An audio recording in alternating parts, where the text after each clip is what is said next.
Hey guys, it's Chandler with Legacy Roofing Construction, and today we're going to be going over a roof that we just finished up install on in Dayton, Ohio.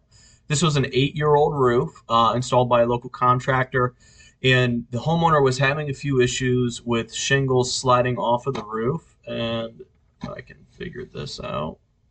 There it is. You can see it in sections like up here, over here, and in here as well.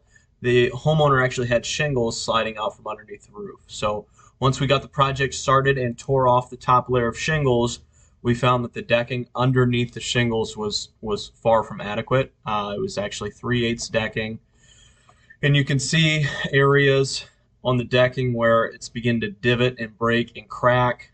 There were actual holes in the roof. You can see around the electric jack that there's an actual hole there where the decking has broken down and divoted. You can see seams increasing in all the decking.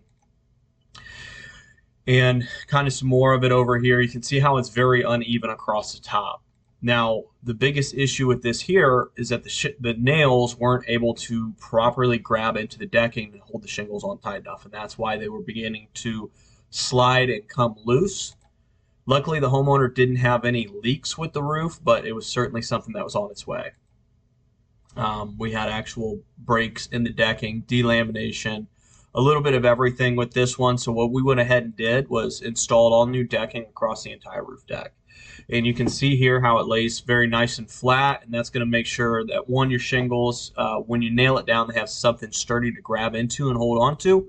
And it's also going to make the appearance of your roof look a lot better because it's going to be totally flat along the entire roof. And then once the new roof deck was installed, you can see we started installing the snow and ice guard along the eaves as well. Guys, if you have any questions, if you need a roof inspection, feel free to give us a call.